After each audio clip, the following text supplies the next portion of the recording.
Now, we're going to stand. We're not going to sit down here today. You don't mind, do you? Oh, no. No. You know, Tiny, we really, I just hate to call you Tiny. Oh, that's wonderful. Huh? Oh, I love that. Do you?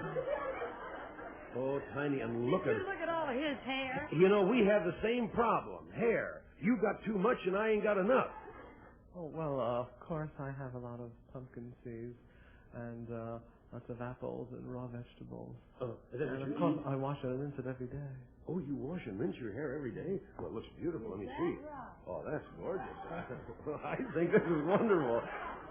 Tiny Tim, let me ask you, before we talk about this, your name, Tiny Tim. Now, what do you ever tell your real name?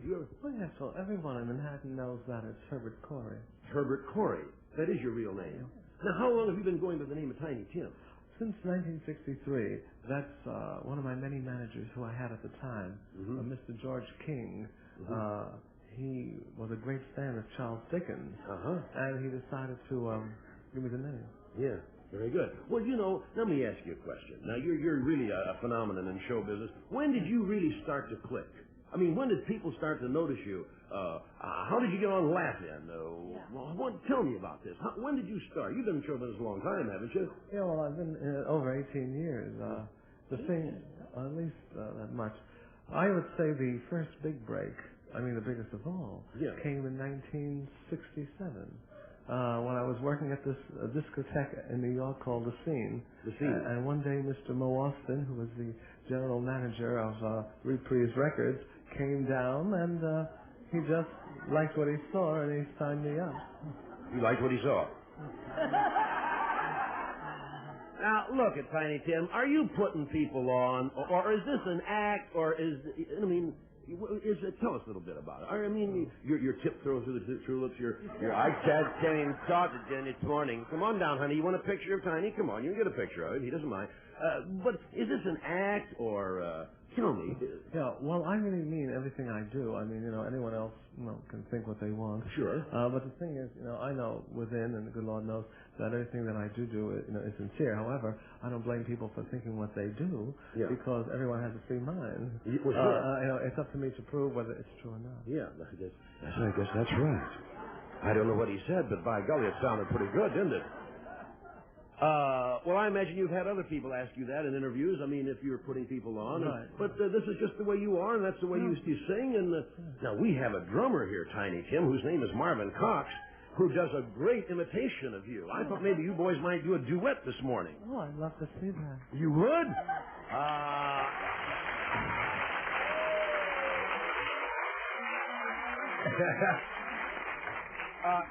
I shouldn't ask, but what is this you have in your thing there? This is my little ukulele. Your little ukulele. Oh, God love that little ukulele. Listen, that ukulele has brought you fame and fortune, has it not? Well, I've been mighty fortunate. Yes. How many times were you on Rowan and Martin's Laugh-In? Say about at least 4 times. Did you sing every time you were on? Yeah, did you? Are you going to sing this morning? Oh, if no one minds, I'd love to. Oh, well, here, can we help you here? Is that the only instrument you play? Just your ukulele? No, Miss Bonnie Lou. I also play the guitar and the... Do you really? And the piano a little bit. Do you? And, he does have beautiful hair. It really doesn't look that on television. It is real. I didn't think it was his. I do rinse and wash it every day. Do you really? And only limitations, forbid me to say what kind of shampoo and rinse I use. Oh, I see. You use a certain rinse, huh? Is that what makes You're not allowed to say what kind it is? Well, if you let me, I will. Sure. Well, I always brush my hair about 100 times a day. Do you? I did too, and look at me. With my Elizabeth Arden hairbrush. And also I use Breck shampoo for dry hair. And, also Breck cream rinse. And rinse, that's what you use. Well, absolutely lovely. And I tell you, Tiny Tim, I'm very envious of all that hair. Why do you just wear it down like that? Is this just part of your trademark, right? Yeah, well, it falls naturally in place. I know.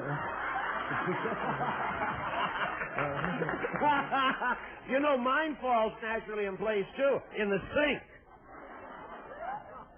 Thanks. Well, I really believe the secret of keeping the hair is definitely to rinse it and wash it every day, because even as we sit in the house, if we take a black window shade and let the sun come through, we see the dust which comes through it. And the same it is even with the hair. The more, as we stand here, as we walk and do our daily chores, dust collects and clogs the pores. And by washing and rinsing it every day, you let the pores breathe again. Oh. Well, I'm going to start trying that. However, I'm sure it's too late, but I'm going to try. What, you used to tell me backstage that you had a song here about Ohio. Yes, and no one minds my doing it. Now, of course, besides the high voice, I also have living spirits that live within me. I can't imitate, but these are souls that live within me. Many great artists in the past. From 1902, Byron G. Harlan, the first American pioneer song, Irving Kaufman, Henry Burr. And they're all living inside you. Inside of him, they're there. These are their spirits living inside. And that's, well, can you sing? Is that why you can imitate their voices? Well, I feel at first I can't imitate, but I feel, them coming on when I do their numbers. You feel it coming on? Yeah, like in 1924, Mr. Irving Kaufman did this number about Ohio. Irving Kaufman did this.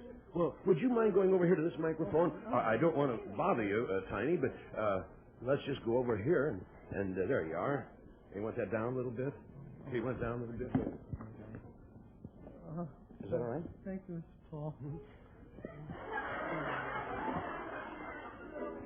Would you like to do it on the love seat? Huh? All right, love seat. Anybody for the love seat with Tiny? Oh, everybody loves somebody sometime. Bonnie, you sit down and hold the microphone. I'm not going to sit down there. I'm going. All right, okay. Slide over, Tiny.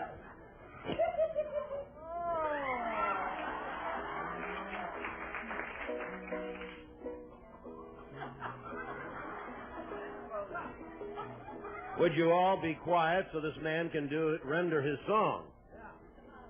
It's about Ohio. Yes, it was written in 1924 by Mr. Walter Donaldson, who also wrote such great songs as Tired of Me.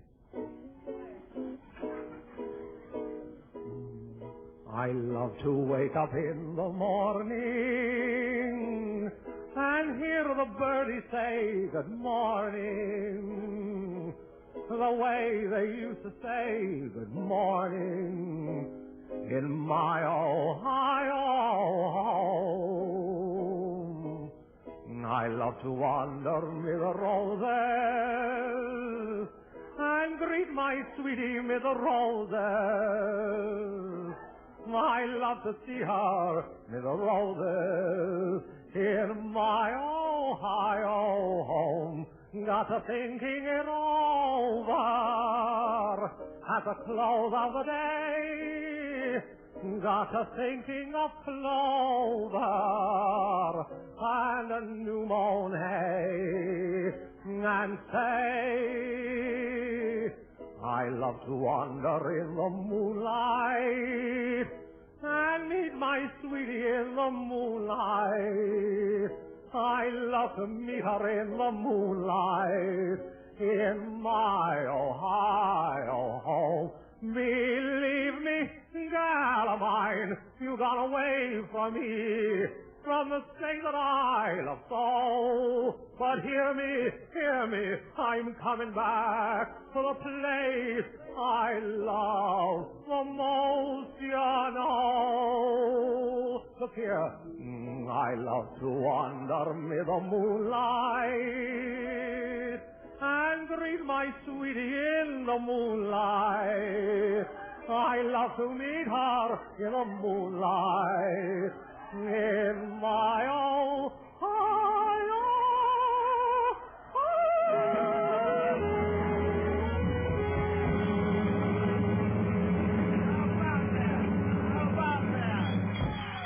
How about that? Oh. Well, now, Tiny, that's... More, yeah, more. You know, listen, well, that's that change of voice, but I'm going to say, that sounded like a real old-time singer, old-time record. Is that what it's supposed to be? Yeah, well, that's what I really feel. That you feel that. Yeah, His spirit is inside you. Definitely. Uh-huh. Well, I certainly enjoyed sitting on the love seat with you, Tiny. Thank you. It was nice. Yes. Well, now, listen. You got to do your we'll talk about your book in a second, but you've got to do your very, very famous Tiptoe Through the Tulips. You'd love to do that, wouldn't you? And can you do it right over here with this one, or is that all right? Okay. Tiny Tim, Tiptoe Through the Tulips.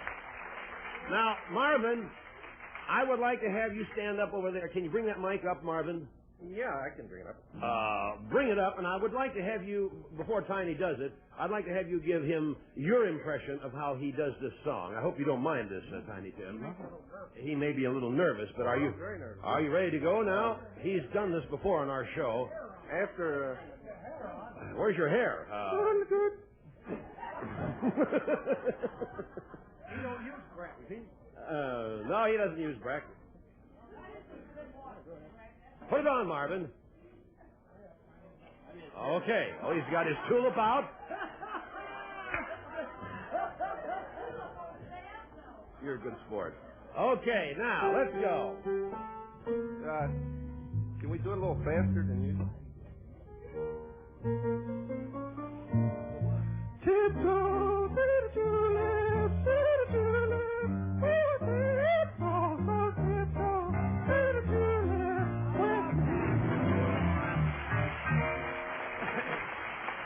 I don't really believe that sounded like you at all, do you? Well, he does sound nice. He does sound nice. Marvin, you do sound nice. All right, here's Tiny Tim now, the song that he made for whatever he did to this song. Oh, tiptoe through the window, by the window, that is where I'll be. Come tiptoe through the tulips with me. Oh, tiptoe from the garden, by the garden, on the willow tree. Come tiptoe through the tulips with me.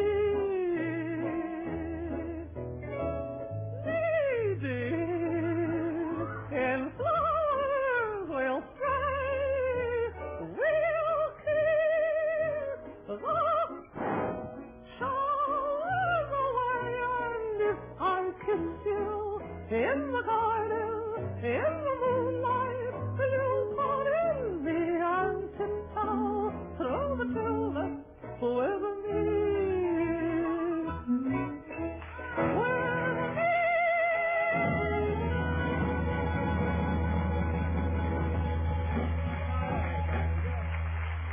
Tiny Tim, ladies and gentlemen. Listen, Tiny, before you leave now, actually, why he is in town here, and he's, as I say, we've got to let him go so we can get up to Dayton to the Phil Donahue show. But why he's really here is that he's promoting his new book. You know, we're two of a kind. We're authors. I'm an author too. Oh, great. What book have you written, Mr. Paul? I've written a little thing called Paul Baby, and you know, it's about the show and about Bonnie and the band and Colleen and things happen here on the